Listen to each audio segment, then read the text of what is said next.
ونسلم علی رسولہ الکریم اما بعد فاعوذ باللہ من الشیطان الرجیم بسم اللہ الرحمن الرحیم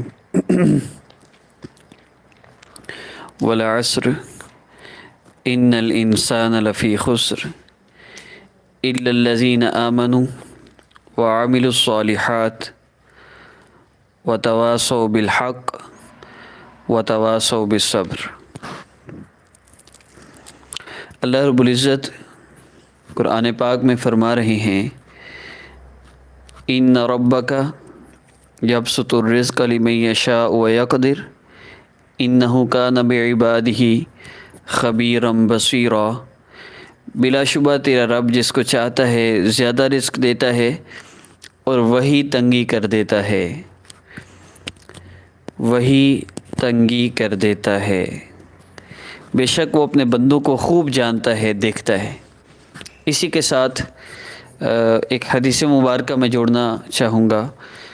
حدیث مبارکہ میں آتا ہے آقا پاک صلی اللہ علیہ وسلم نے فرمایا کہ اللہ رب العزت بعض لوگوں کو غریب رکھتا ہے کہ جب وہ امیر ہوتے ہیں تو رب تعالیٰ کو بھول جاتے ہیں، اور بعض لوگوں کو رب تعالیٰ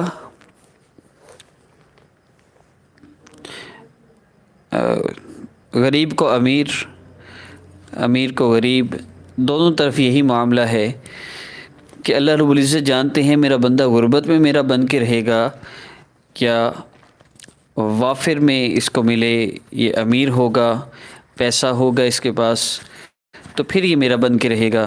اللہ فرماتے ہیں میں بعض کو بیمار رکھتا ہوں کہ وہ اپنی صحت میں مجھے بھول جاتے ہیں، اور بعض کو میں صحت مند رکھتا ہوں کہ وہ بیماری میں مجھ سے دور ہو جاتے ہیں۔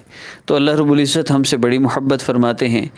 یاد رکھیے کہ اللہ رب العزت تو ہم سے محبت کرتے ہیں، بس اللہ رب العزت نے ہمیں امتحان کے لیے دنیا میں بھیجا ہے، تو اس دنیا میں اللہ رب العزت کی طرف سے جو بھی امتحان آئے اس امتحان کو صبر سے ہم اللہ رب العزت کو راضی کرتے ہوئے ہم گزر جائیں۔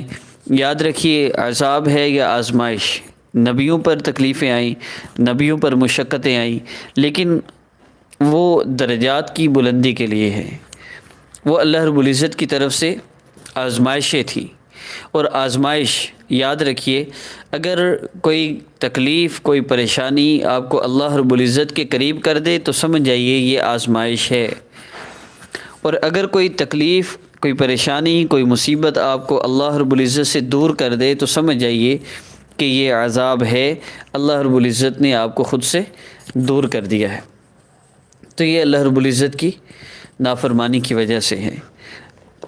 ہم جاننا چاہیں کہ ہمارے جو اعمال ہیں وہ اللہ رب العزت کی ناراضگی کی وجہ سے میرے حالات ہیں، یا پھر اللہ رب العزت کی طرف سے آزمائش ہیں میرے یہ حالات، تو ہم یہ دیکھ لیں کہ ہمارا ان حالات میں اللہ سے تعلق مضبوط ہوا یا اللہ سے دوری بڑھ گئی۔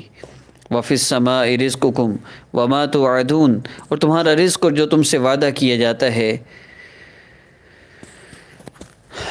سب آسمان میں ہے۔ یاد رکھیے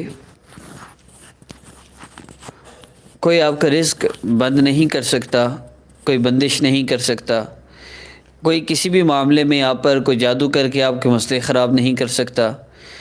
آج مجھے ایک بہن فرمانے لگی کہ میرے شوہر دوسری شادی کرنے لگے ہیں، اور میں نے پتہ کروا لیا ہے، مجھے پتہ چل گیا ہے کہ ان پہ کسی عورت نے جادو کیا ہوا ہے۔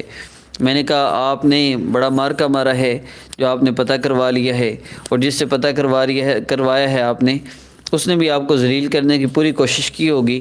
شاید آپ اس کے قابو میں آئیں یا نہ آئیں، لیکن اس نے کچھ نہ کچھ تو آپ سے مانگا ہوگا۔ یہ نہیں ہو سکتا، آپ کو ہر معاملے میں کسی نہ کسی حوالے سے مس گائیڈ کر کے پھر آپ سے پیسے مانگے جاتے ہیں۔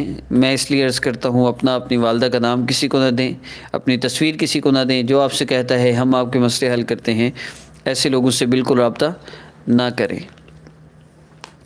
اللہ رب العزت قرآن پاک میں فرما رہے ہیں کوئی جاندار روئے زمین پر چلنے والا ایسا نہیں کہ اس کی روزی اللہ کے ذمہ نہ ہو، اور وہ ہر ایک کی زیادہ رہنے کی جگہ کو اور چند روزہ رہنے کی جگہ کو جانتا ہے، سب چیزیں کتاب مبین میں ہیں۔ جب ذمہ اللہ رب العزت نے لے لیا پھر پریشانی کس بات کی؟